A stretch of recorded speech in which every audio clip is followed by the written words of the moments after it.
not him not shielding. If you miss a dash attack like that, you gotta think defense, right? The only reason why you got that down tilt is because I didn't do anything. No jump. So even right there, if you had gone low with your jump and then it's gone up, like straight up to the ledge, you should have been okay. Just based on where I threw out that fair, I threw it out looking for a panic jump. Okay. Getting those panic barriers down is going to be rough. Here's what I could say about stuff like that as far as like trying to get over a panic habit. Because there's habits that you have that, or not you, but like just anybody that has, that's just like the way that they play. And there's also things where it's like you just default to like your natural instincts. Say, oh shit, I gotta escape, jump. Or I gotta escape, air dodge every time, or whatever your move is. I think partly what you can do to try and get over that, and this is going to be scary for the first little bit, it's kind of like a trust fall where just don't do it. And even if you did nothing, just see what happens. Because you'd be surprised. In that situation, had you actually just done nothing, I would have missed that fair. It sounds very scary. It's the same thing, like I said, with the trust fall. You're going to fall back and go out of your way to not catch yourself because someone else is supposed to. So, same thing for this, in a little bit different context, but you could be going for air dodge. You could just be going for an attack. You could also just be doing nothing and using your aerial drift, because even your aerial drift is still a move. Just using your control stick and just drifting slightly out of the way and then coming back in and using your double jump and recovering, you would have been totally fine. I know it feels scary to not use your jump because it's like, well, why would I just do nothing? I'm wide open. I'm not defending myself. I got to do something here. But if you've noticed in the last little while how I've been playing, there's been a lot of times where I've just been standing there doing nothing. I'll stand there and do nothing. I'm not saying you should do it all the time, but I'm doing it at a range where I know that I'm safe against dash attack or dash grab or side B or landing nair or whatever. And just because I'm standing there doing nothing doesn't mean that that's not an option or not a move. That's part of patience as well, is delaying your approach or delaying your punish. So if I run up to you and go like this and just stand here and you go for like revenge, now I can dash in and do what I want. But if I just jumped at you immediately and try and make contact, you throw out revenge and now I get hit. So it's that small delay. I don't have to jump. I could just dash up and stand here and then wait for you to do what you're going to do and then proceed. Same thing off stage, right? You don't have to jump right here because you could also just go like this. And if I happen to go for the fair like I did, which would be something like this, I would completely miss. Just trusting yourself a little bit there too. Right there, you definitely didn't need side B. You're up so high, right? Could have came down with nair right there. You could have tried to just drift back, fast fall, something. Spacing, go crazy. That's just be back there. I'm trolling. Or am I? Or am I? That worked out way better than I thought. That forward throw was supposed to be a back throw, but apparently Sakurai had other plans, so... Right. There is that. Nintendo decided otherwise. Yeah. They respectfully disagreed. Yep. Much better.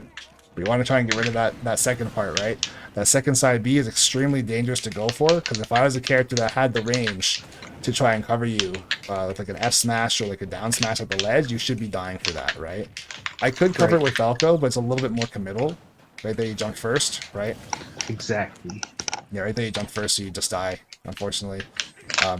Like Falco could cover that side B from the ledge with down air, but if I happen to like miss space it, I could get finessed and grabbed and like thrown against the stage, and if I miss that tech, or I might not even have a chance to tech, I just die. Yep. No, I fell for it. Yeah, I'll tell you right now, fighting against more experienced players, this is something you have to try and get out of your repertoire as a whole. That side B will basically never happen, right? I know. It's all a bait, bro. You're being punked as we speak. Here's the thing, and this is also a big part for me with regards to coaching, is when I'm coaching somebody, whether it's the first time or whatever, I will constantly say things like, that's not real, or this is fake, or he's trolling, or whatever. And I say those things, although it is comedic and literally hilarious, it's more so the fact that if you knew that what I was doing was not real, it wouldn't have worked at all. So I point these things out to say, okay, I got you with something, but I'm not going to memorize this as a real setup, for example, because you literally could have air dodged, or you could have just jumped, or you could have just something. And as far as, like, if I was trying to set something up, like an air dodge read, that's different. But if I'm just doing some YOLO combo and just not trying to air dodge, for example, it's like, okay, then he just doesn't know. And that's not really fair. So for me to try and bring that against like a top player or a high level player, it's never going to work, because they will know better. So with you, as far as the side B from the ledge, if you're catching people with that, if it works against them, you should still say to yourself, that shouldn't work. Okay. You took something away from them, and it's like, okay, great, you got them, like, good job. But a higher level player is going to bait that all day. You should basically, in a best of 5 or best of 3, if the other player is actually sweating, that side B will never happen. Right? And I'm not trying to crush your dreams. I'm trying to save your life. No. Okay? Right. No, yeah, I get it. Okay. So imagine, like, if you do that against a cloud, bruh, you're getting F smashed at 70 and dying. Like, it's going to be a terrible life. So just be careful with that. Like I said, it's the same thing. A lot of players will pick up characters, as newer players will play characters like Bowser or Ganon or something like that. And it's always fun. Just destroy someone at like 35 or 40 with an F smash. But it's like, that just doesn't really work like that. You know? Yeah. Oh.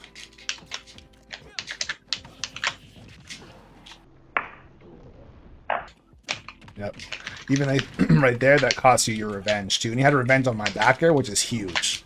I'm not saying I would have died, but if you got like a side B in the right spot, I probably would have taken 60. Okay, I'm cheating.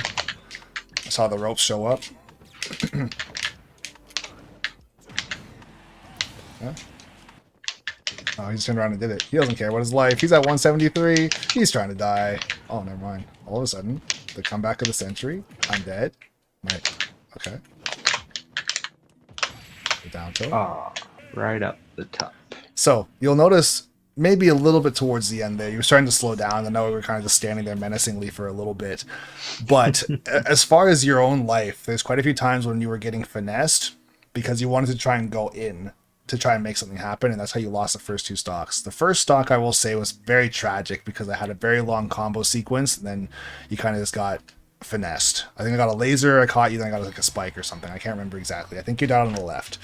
Either way, once the end of the game happened, you're like, okay, let me like slow down a little bit and evaluate what's going on. And I want to see you do more of that sooner so that you have some more balance throughout the entire game versus super stacking the beginning with aggro gameplay and then going super passive at the end where it's like, okay, now it's too little too late to try and assess what I'm doing and figure out how to make a comeback. Initially, when I picked up Incineroar, it was exactly for that. To help me slow down, I was, like you said, full aggro. I needed to slow down since he was the slowest character. That's like the main thing why I picked him up, just to slow down. But okay, so I have to slow down even more. So here's the thing about slowing down. Slowing down does not necessarily mean walking and standing and not attacking, right? Yeah, right. Yeah, I know. Okay, perfect. Yeah. Okay.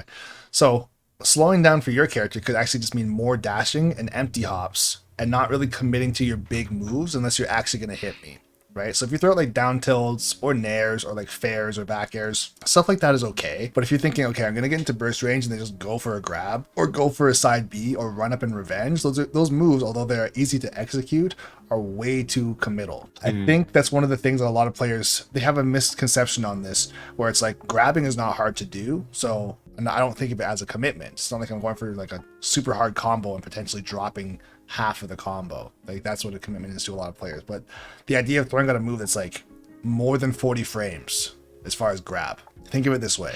Missing a grab is almost as bad as missing Falcon Punch. That's a big deal, right? As far as how punishable grabs are. Well, that hit as hard as a Falcon Punch, but that's right. Exactly. So that's even worse, right? It's as laggy as Falcon Punch with no hitbox. So if you're just throwing out tons of them, like it's the same thing with Falcon, you would not do that.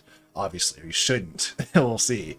Some people are crazy and they'll just do it, but you shouldn't be going for moves that are that big. And of course, it's not always grab, but for you, it could be side B or F smash or grab or even dash attack. Multiple dash attacks makes your character so slow. And I know your character is slow as far as by the nature of the character, but they can be quick, right, like in a confined space. If I'm at the ledge, you don't really have to be able to, your straight line speed doesn't have to be that great. Right, you have your jump speed and you also have your initial dash, which doesn't go very far, but if you're working in a very small space, you don't have to be that fast. That's basically the key to how you play Pyra as well.